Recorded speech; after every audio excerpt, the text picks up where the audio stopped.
जय माता दी। आज हम श्री दुर्गा सप्तशती के दूसरे अध्याय का श्रवण करेंगे। हे माता रानी, जो भी इस अध्याय का श्रवण करे उसकी सभी मनोकामनाओं को पूर्ण करिएगा। आइए हम प्रारंभ करते हैं। दूसरा अध्याय, देवताओं के तेज से देवी का प्रादुर्भाव और महिषासुर की सेना का वध। विनियोग। ओम। मध्यम चरित्र के विष्णु ऋषि, महालक्ष्मी देवता, उसनिक छंद, शाकंभरी शक्ति, दुर्गा बीज, वायु तत्व और यजुर्वेद स्वरूप है। श्री महालक्ष्मी की प्रसन्नता के लिए मध्यम चरित्र के पाठ में इसका विनियोग है। ध्यान। मैं कमल के आसन पर बैठी हुई प्रसन्न मुख वाली महिषासुर मर्दिनी भगवती महालक्ष्मी का वजन करती हूँ, जो अपने हाथों में अक्षमाला, फरसा, गदा, वान, वज्र, पद्म, धनुष, कुंडिका, दंड, शक्ति, खड़ग, ढाल, शंख, घंटा, मधुपात्र, सूल, पास और चक्र धारण करती हैं। ऋषि कहते हैं, पूर्व काल में देवताओं और असुरों में पूरे 100 वर्षों तक घोर संग्राम हुआ था। उसमें असुरों का स्वामी महिषासुर था और देवताओं के नायक इंद्र थे। उस युद्ध में देवताओं की सेना महाबली असुरों से परास्त हो गई। संपूर्ण देवताओं को जीतकर महिषासुर इंद्र बन बैठा। तब प्रजापति देवता प्रजापति ब्रह्मा जी को आगे करके उस स्थान पर गए जहाँ भगवान शंकर और विष्णु विराजमान थे। देवताओं ने महिषासुर के पराक्रम तथा अपनी पराजय का यथावत वृत्तांत उन दोनों देवेश्वर से विस्तार पूर्वक कह सुनाया।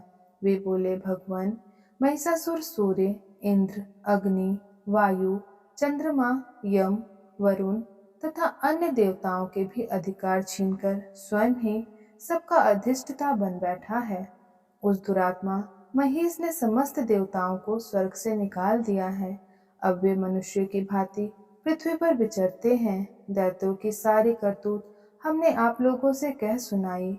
अब हम आपकी ही शरण में आए हैं। उसके वध का कोई उपाय सोचिए। इस प्रकार देवताओं के वचन सुनकर भगवान विष्णु और शिव ने दैत्यों पर बड़ा क्रोध किया।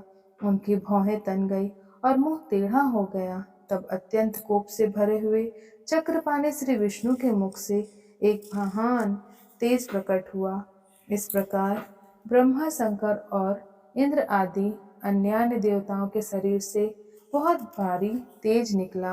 वह सब मिलकर एक हो गया। महान तेज का वह पुंज ज्वाल्यमान पर्वत सा जान पड़ा।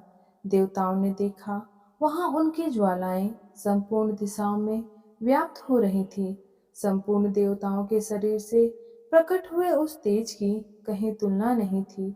एकत्रित होने पर वह एक नारी के रूप में परिणित हो गया और अपने प्रकाश से तीनों लोकों में व्याप्त जान पड़ा। भगवान शंकर का जो तेज था, उससे उस देवी का मुख प्रकट हुआ। यमराज के तेज से उसके सिर के बाल निकल आए। श्री विष्णु भगवान के तेज से उसकी भुजाएं उत्पन्न हुई। चंद्रमा का तेज से दोनों स्तनों का और इंद्र के तेज से मध्य भाग कटी प्रदेश का प्रादुर्भाव हुआ।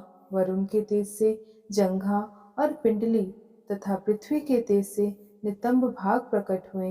ब्रह्मा के तेज से दोनों चरणों और सूर्य के तेज से उनकी उंगलियां हुई। वसुओं के तेज से हाथों की उंगलियां और कुबेर के तेज से नासिका प्रकट हुई। उस देवी के दांत प्रजापति के तेज से और तीनों नेत्र अग्नि के तेज से प्रकट हुए थे। उनकी भौहें संध्या के और कान वायु के तेज से उत्पन्न हुए थे। इसी प्रकार अन्य देवताओं के तेज से भी उस कल्याणमयी देवी का आविर्भाव हुआ।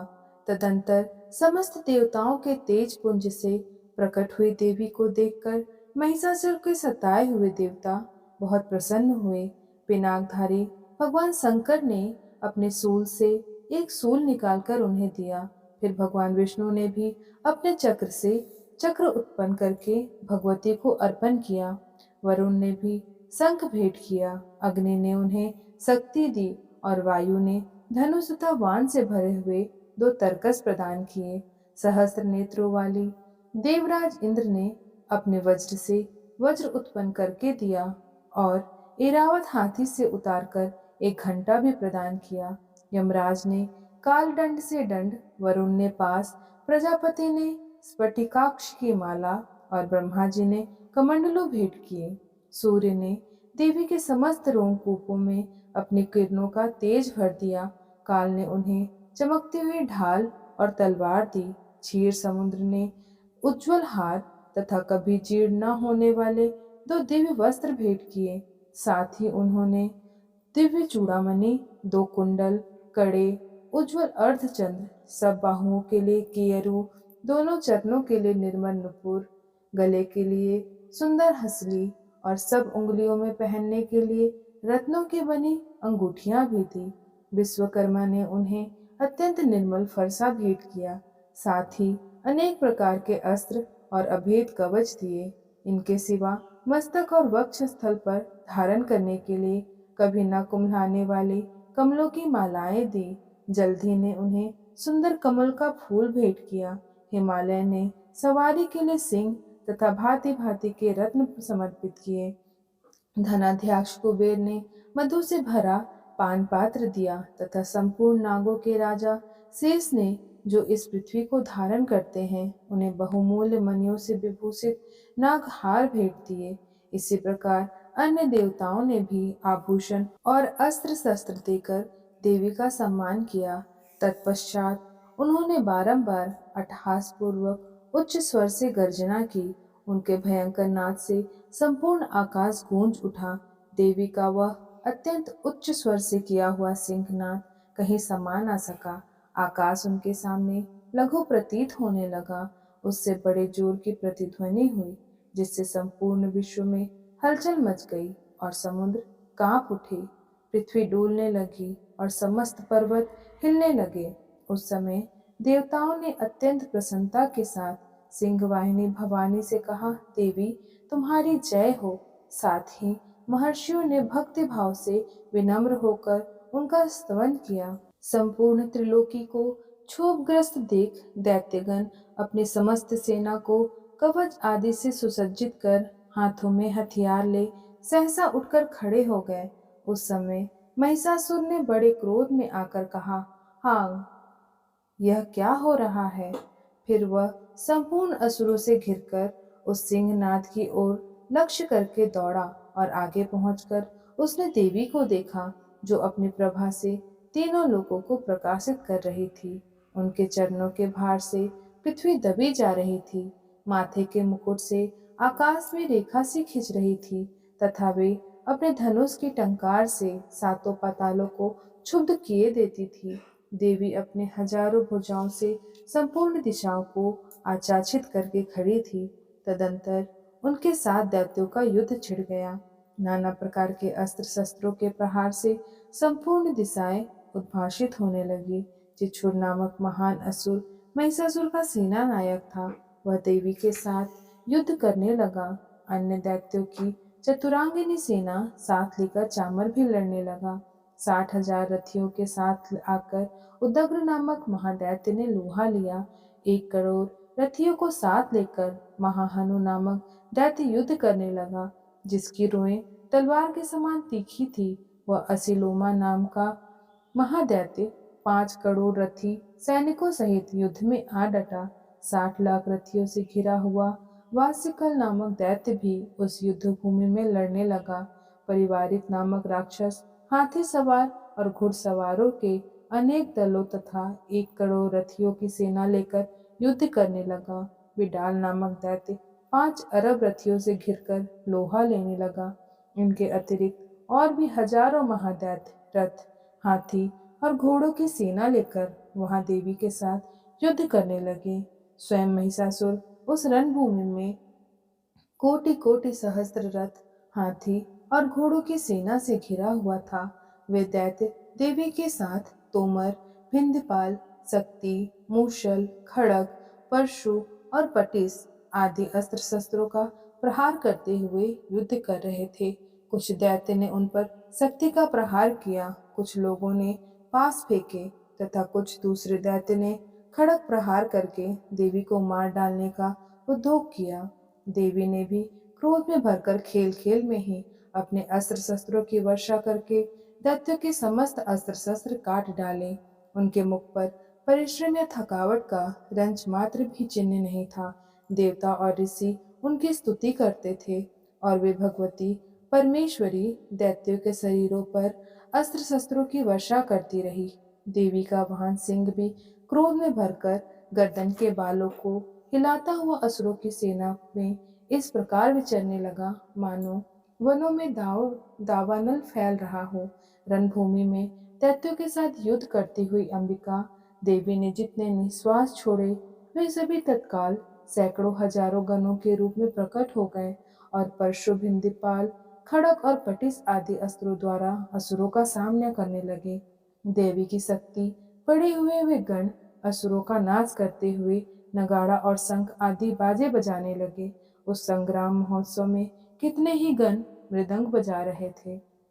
तदंतर देवी ने त्रिशूल से, गदा से, शक्ति की वर्षा से और खड़ग आदि से सैकड़ों महादैत्यों का संहार कर डाला। कितनों को घंटे के भयंकर नाद से मूर्छित करके मार गिराया। बहुतेरे दैत्यों को पास से बांधकर धरती पर घसीटा। कितने ही दैत्य उनकी तीखी तलवार की मार से दो दो टुकड़े हो गए। कितने ही गदा की चोट से घायल हो धरती पर सो गए। कितने ही मूसल की मार से अत्यंत आहत होकर रक्त बमन करने लगे। कुछ दैत्य सूल से छाती फट जाने के कारण पृथ्वी पर ढेर हो गए। उस रणांगन में वान समूहों की वृष्टि से कितने ही असुरों की कमर टूट गई।